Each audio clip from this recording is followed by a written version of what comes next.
Chapter 7. The Year of Living Dangerously. I Could Fly Again.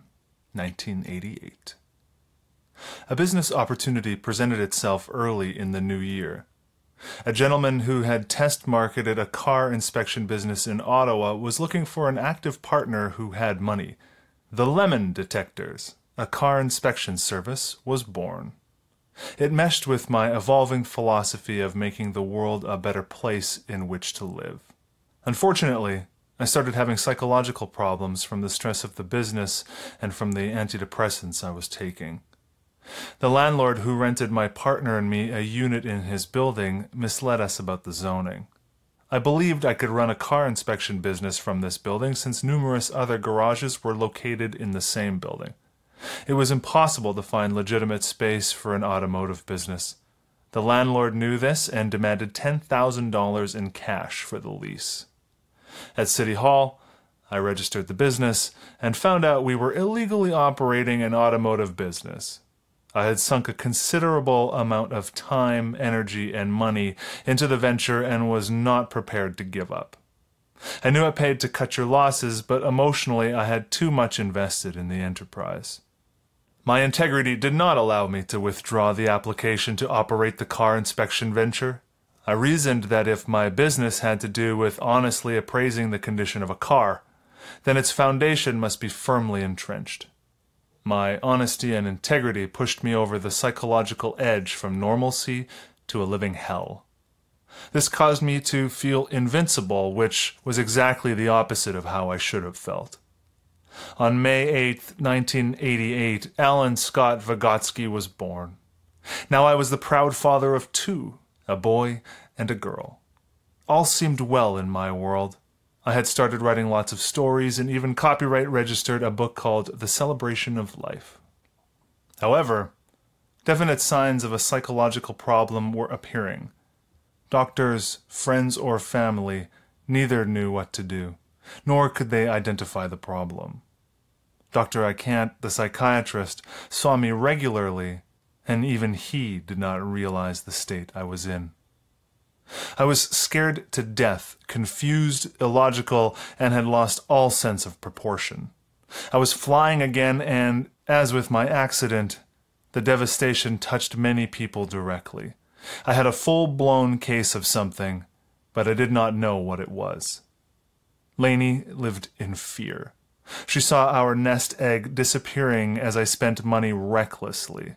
The combination of pregnancy, giving birth, raising Stephanie, dealing with me, running a home, working, and all the other administrivia of life had taken a toll on her.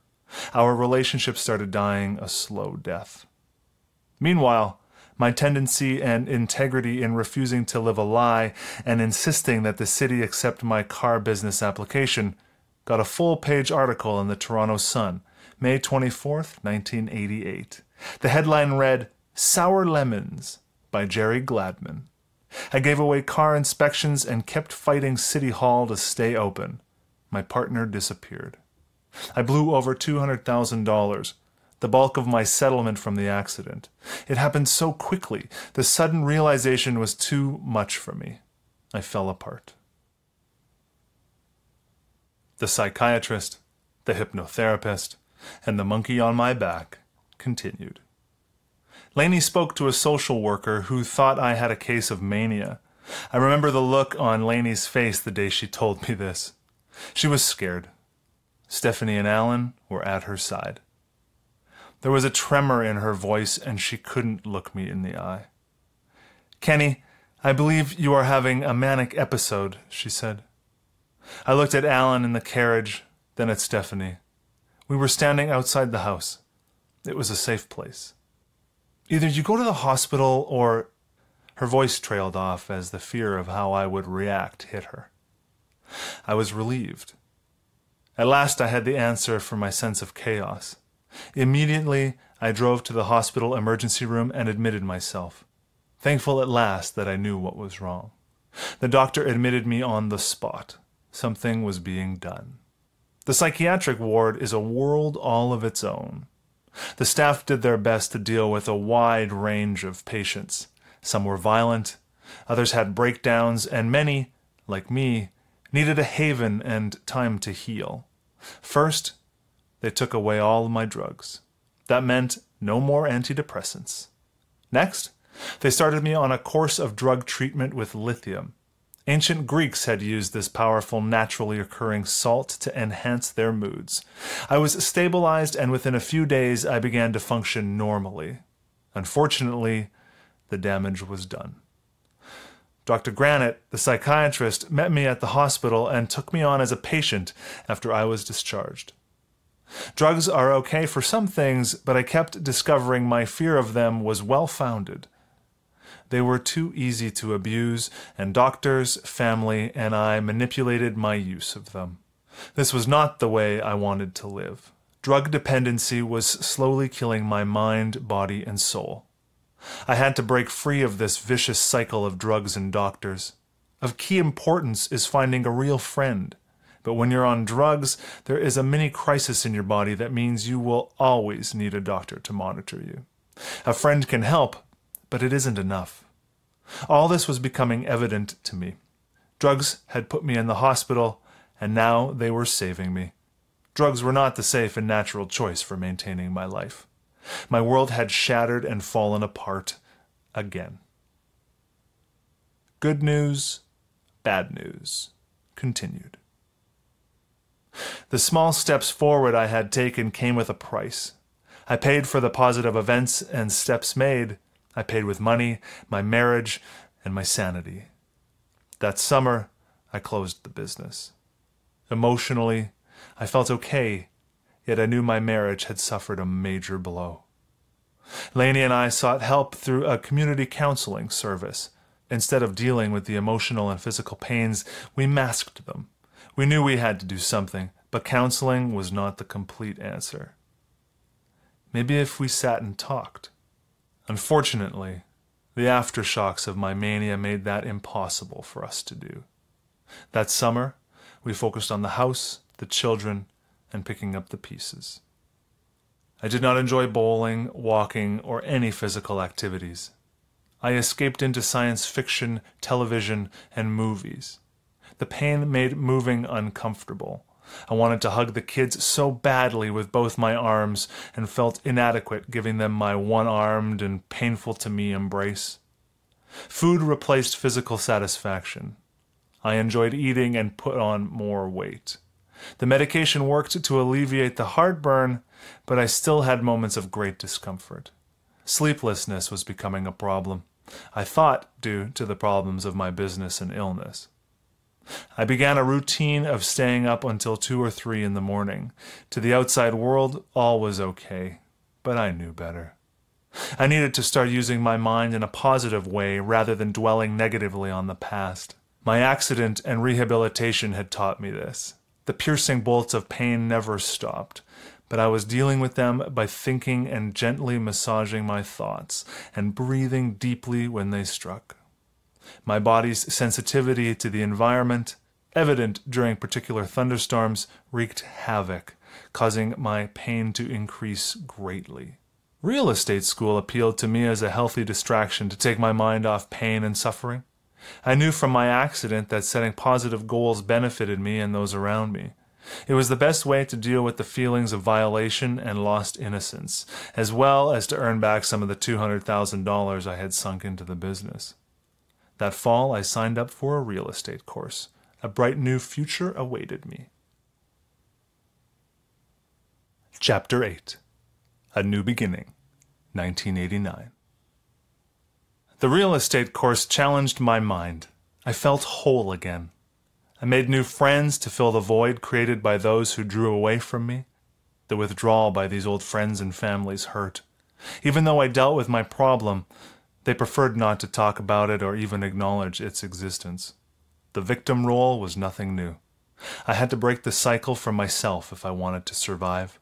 I was desperately striving to survive and thrive using what life's journey had thrown my way. But was my accident chance? Fate? The memories of my near death started again. I tried to talk to family and friends about it. I loved myself and knew that self-discipline and a clear focus could overcome adversity. I was plagued by nagging thoughts of incompleteness and a sense of not feeling 100% okay. I sensed I had a mission. Greed, greed, greed. Real estate is a funny business. I had succeeded in sales before, and I was going to succeed again. It was exciting at first. Meeting people, working late, getting going each day. My commitment and enthusiasm were there. I did everything by the book. Marketing, making calls, meeting potential clients. I worked hard, and I discovered this had no bearing on my returns. People did not want a salesman who knew the technicalities, loved selling, and loved people. They wanted words from books that gave the facade of success. They wanted a sales rep who assured them they could get the most money for their house, with the fewest problems in the shortest time. The most money was whatever the seller wanted. Reality said if the house had too high an asking price, it would sit on the market. Time and again I saw homes priced too high that had to come down in price before they sold. Mine is worth more, a lot more, and what I want to buy is worth a lot less than what they are asking, was the thinking. Self-deception is a fine art that lots of folks practiced. People would string you along, making promises, playing games, and hiding behind their words and rationalizations. The concepts of value and price mingled with greed are powerful motivators. I loved relationship selling based on my principle, but at this time it was not a successful formula for me. When I said, "Hi," I meant honesty and integrity. That was not what people wanted. I stayed at my first real estate office for a year and then switched. The economy had begun its descent into a depressing recession, and the greed that motivated most folks came back to haunt them. Bankruptcies, foreclosures, and abandoned homes grew to epidemic proportions. The reality was worse than the media presented. I made a living, but was not happy. The psychiatrist, the hypnotherapist, and the monkey on my back continued. Dr. Granite suggested I stopped taking lithium. He felt the manic episode was an unusual event brought on by certain things. Since I had experienced only one such episode, I agreed and went off lithium. I told Lainey and my mum. They were so afraid it shocked me. I called Dr. Granite after 1 week and told him I had started taking the lithium again, and why. Fear of others made me feel like a basket case. Dr. Granite understood what had happened and kept monitoring me. I could not kick my dependency on drugs no matter how I tried. Lainey, my mom, and the outside world imposed their fear on me, and I allowed it to affect my decisions. The main difference was that the time between doctor visits increased. This was a good sign. My hypnotherapist and self-hypnosis techniques worked wonders on strengthening my sense of self. I began to feel in control of my mind. But my body had a mind of its own, fueled by fat-laden processed foods and meats. Good news, bad news, continued. I found a masseuse near home who I could afford. Massage had replaced sex, touch, and a host of other wants and needs. My body loved being rubbed, and my fear of being touched disappeared. That was the good news. Unfortunately, Lainey did not like to do the touching. Desire was turning into hunger. I was starved for unconditional hugs. I needed something, and massage was only a partial answer. My thoughts, pains, and frustrations went unheard. I felt frustrated at work, home, and play. I began smoking for the physical stimulation. My pain only grew worse. The good news is that I started on the road to making a living again. Money makes life easier, but not necessarily better. I realized my happiness was defined by how I felt, not by what I earned or owned. That Christmas, I took my family to Montreal for a vacation. It was time to renew old acquaintances. Never, never, never give up. I connected again that Christmas with Glenn, a friend since grade school. His successful better quality men's clothing store, Henry Marks, was feeling the pains of the recession. Everyone was. He had closed stores, redefined his business, and consolidated it in a new location.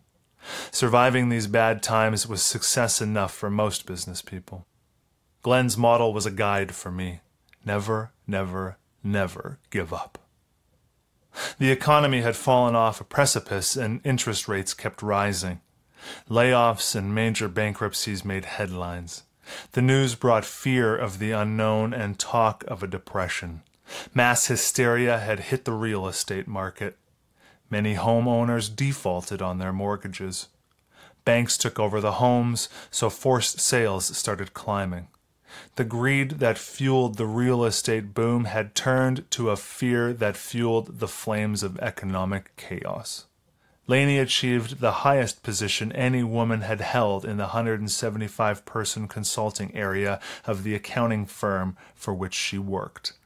This promotion put her at the point where her next step was partnership. Her salary reflected her success. I was bringing in some income from my real estate sales, and financially, life was comfortable. The psychiatrist, the hypnotherapist, and the monkey on my back continued. Dr. Granite and I had our appointment every 3 weeks. He felt I should go off the lithium as soon as I was ready. Up to that point, my body tolerated the possible adverse effects of the drugs. I read the descriptions of every drug I was taking and was shocked to learn that all drugs have possible side effects. The difference between most drugs in the pharmacies and the natural drugs from health food stores was that prescribed drugs came with studies discussing side effects noted by the patients and doctors. Most of nature's naturally occurring drugs like essential oils, vitamins, herbs, spices, and natural unprocessed foods did not have generally known, verified scientific evidence of negative or positive effects. Did that make them more dangerous?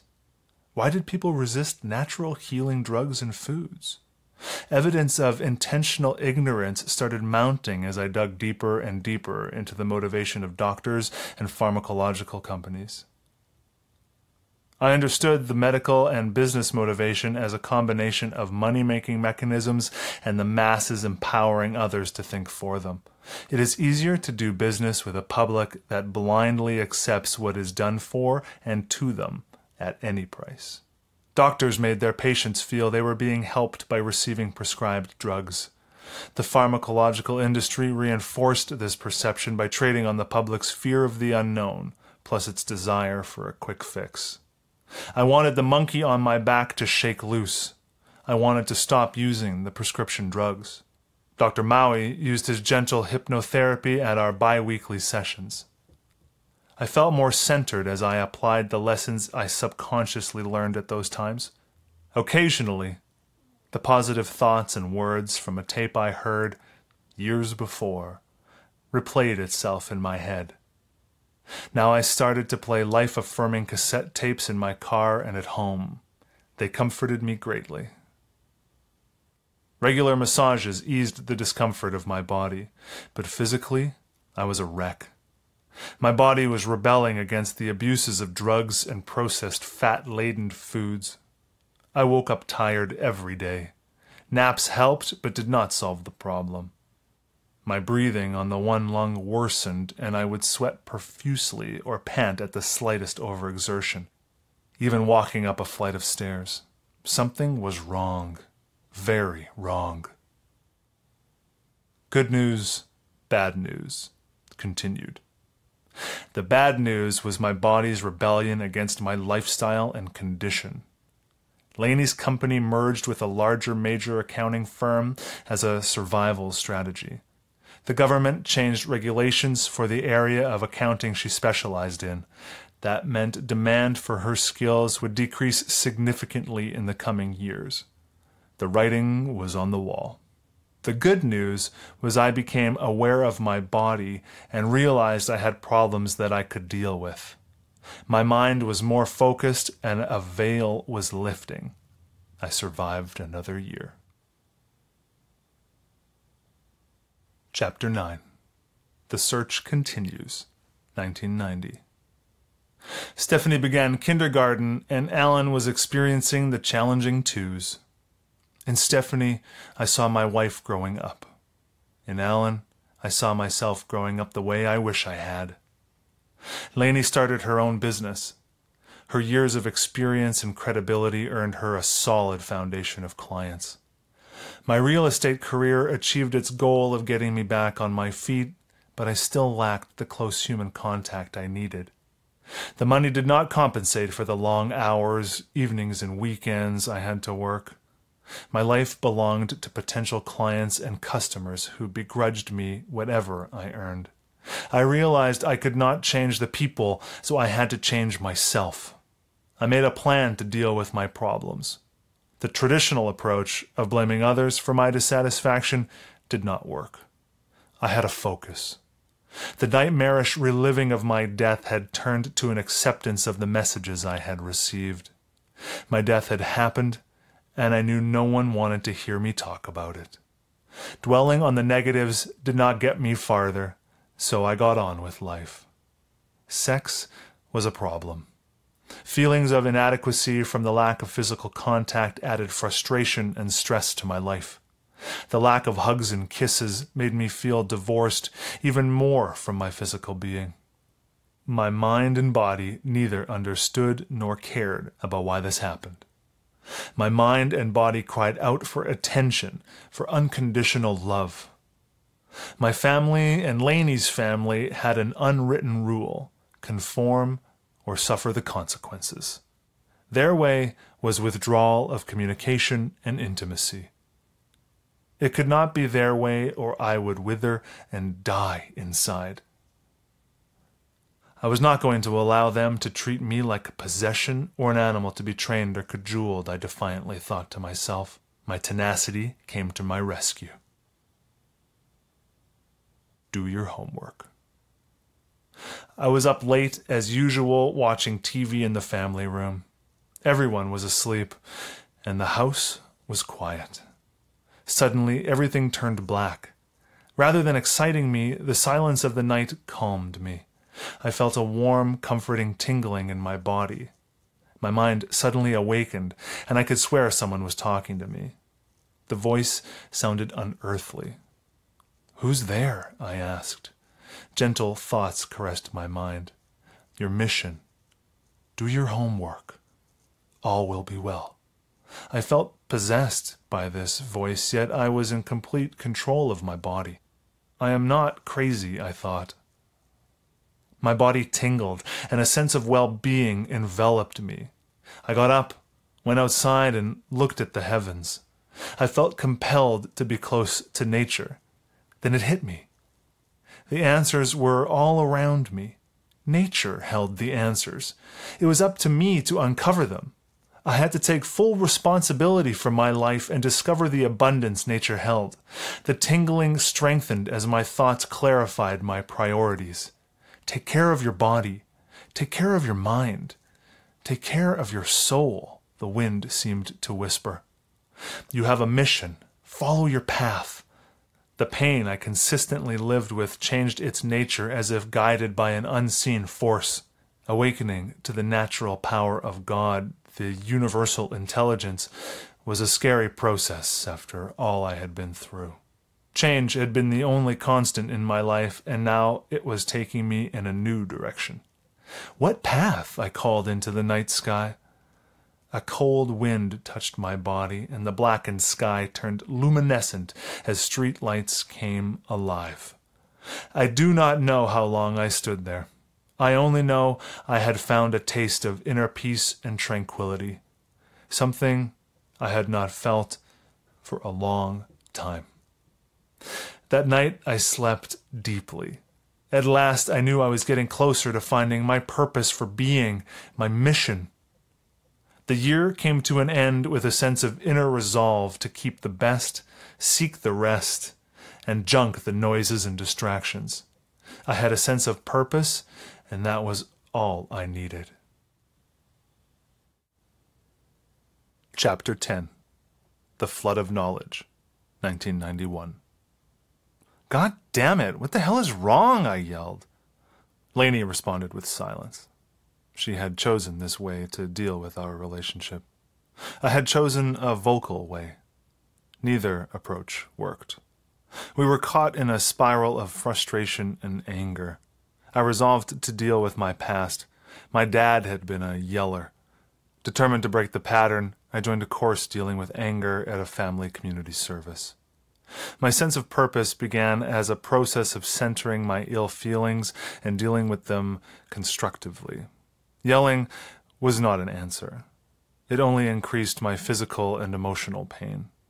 I resolved that the feelings of abandonment, rejection, and confusion that had guided my life would no longer do so. I reaffirmed my self-love and self-discipline by repeating to myself, I love myself and am self-disciplined. Change occurred when I used my imagination to guide myself consciously in the direction I had chosen. Then I realized my direction may have been chosen for me. Fate is what God, the universal intelligence, offered. I realized that fate is what you make it. I could choose to make what had been offered into a positive result. The 3-month course on anger helped me focus on outcomes. At the end of the course, I was invited to share with others my method of anger control. I was allotted 15 minutes. We sat in the room, facing the blackboard. I drew a line. On one end, I put the word triggers with an arrow pointing to response at the other end. Then I made a large curve arrow going from response to the space in front of triggers. It was that simple. The answer was to go back to the beginning, realize what the triggers were, and plant a different response in my mind. It worked for me. My yelling was decreasing even though my frustration was not. By the end of my allotted time, part of my mission took form: make the world a better place to live for my children. I was an untrained healer in the traditional sense. The University of Life was my course, my unseen friends, my guardian angels, the guides. To change my world, I had to actively change myself. It was awesome. I became my own healer. Teaching others helped me clarify my thoughts, made me consciously aware of life and the abundance that exists. My inner well-being and self-love manifested themselves. The treasure chest of positive affirmations opened with greater frequency, flooding my awareness. The hypnotherapist, the psychiatrist, and the monkey on my back continued. One day I asked my hypnotherapist, "Did you give me a tape years ago with a woman's voice on it telling me all was well in my world?" "No," he said. "I only use my tapes." My search for answers had begun in earnest. Dr. Granite and I started setting the appointments further apart. I was finally ready to get off the lithium. Long-term use could damage my body. The fear my mother and my wife had was their problem, not mine. Toward the end of the year, I started decreasing my use of the drug. This time, I would rid myself of the psychological crutch other people assumed I needed. I would walk strong without it before they knew it was gone. Massage was one way I dealt with my mind and body. It reaffirmed my self-love. Fortunately, I was introduced to a loving and caring masseuse who gave much more than I could ever repay. Her spirit and soul shone brightly like a guiding light. It was interesting how quickly changes occurred as people and events conspired to help my healing. I had awakened to a universe filled with abundance. Good news, bad news, continued. You have sleep apnea, probably caused by your excess weight, the doctor at the hospital sleep clinic told me. Your breathing pattern indicates that you stop breathing 300 to 400 times in an hour. This is why you do not feel rested. What should I do? I asked. Get a good night's sleep and lose weight. I will make arrangements to equip you with a CPAP unit. The machine forces you to keep breathing by gently pushing air into your lungs. Then you will get a good night's sleep and be better able to cope with life. I was relieved that drug intervention was not needed. The messages my body was giving me were warnings. I had reached a critical decision point and started making healthier choices. there were many alternatives to drugs, and ultimately the answers all came back to one thing. It was up to me. This knowledge awakened a spirit of exploration. I continued to read about food, diet, drugs, and alternative methods of healing. The bad news was that I realized the antibiotics so freely prescribed for my cough and colds were killing the good as well as the bad bacteria in my body. They were not healing my body. It was like using a tank to shoot a glass off a fence. When I spoke to doctors about their quick fix approach, I was told that people expected a prescription or they would go to another doctor. The medical profession's addiction to money and lack of directness reinforced this vicious cycle. Neither the patients, pharmacists, nor doctors seemed to be taking responsibility for what was happening. What surprised me more was that doctors have a minimal level of pharmacological knowledge. Pharmacists have more extensive knowledge. So doctors and pharmacists have an incestuous relationship, with neither taking full responsibility for what happens to patients who pay a horrible price, the potential loss of their body's natural healing abilities. One day I got a yeast infection in my throat caused by the breathing medication I took. I went to the doctor at a walk-in clinic. He told me that the breathing medication inhaler caused the problem, gave me a prescription, and sent me on my way. Then I went to the pharmacist and asked him why he had not told me that I had to gargle after using my inhaler. He blamed the doctor. No one took responsibility for what the drugs were doing to me, so I had to. The heartburn and breathing medications had to go. I realized that alternative health choices existed, and the easiest one was to change my lifestyle. I stopped taking the drugs one by one. My mind felt like a sponge as I absorbed more and more information about aromatherapy, chiropractic, and anthroposophical medicine. This last is practiced by medical practitioners who combine herbalism and homeopathy with counseling. They believed healing is enhanced by acknowledging the connection between the mind, body, and soul. The choices multiplied daily. Food no longer replaced physical and emotional satisfaction once I realized that food was the medicine cabinet for life, and its healing properties became abundantly clear. Herbs and spices took on a new role. They replaced the fat in my diet and stimulated my body to heal. Free of drugs, my mind regained its natural abilities to remember information and my past. I started feasting on life's physical abundance as I let go of one addictive pattern after another. I embarked on a journey with discoveries lurking at each turn. It was exhilarating. My mind and body started slowly improving. I set time aside to walk 2 or 3 times a week and gave myself the gift of solitude. A friend had introduced me to the oldest healing profession on earth. Every few months, unknown to my wife, I went to see a lady of the night and just lay there naked beside her warm body as she caressed and held me. My tears mingled with the warmth of our bodies. It was the most sensuous of experiences. I shared my thoughts and feelings with Dr. Granite.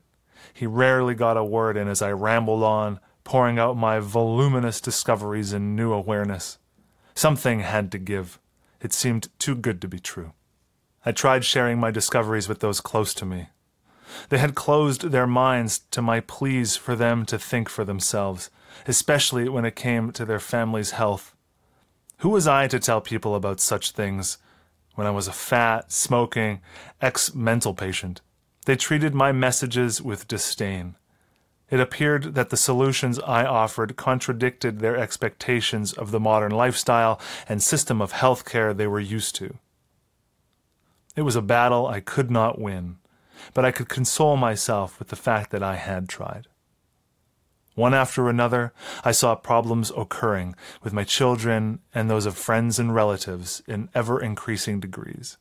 Asthma, learning disabilities, hyperactivity, the list grew, and with it grew my fear that our modern lifestyle was slowly killing our children's quality of life. The more I probed and sought answers, the greater my distress became. Lainey no longer would talk to me. Her fear and anger had taken control of her will to make conscious choices. "Stop," I pleaded. "Stop this insanity. Was I the only one who saw what was happening? No." Vegetarianism, reflexology, the healing hands of light. I felt guided by an unseen hand as I explored the inner world of thinking for myself and experienced the wonders of a world of abundance. I discovered that all knowledge exists. Our inability to uncover and accept it into our lives is what causes ignorance and fear. I was on the path, but thirsting for a complete answer.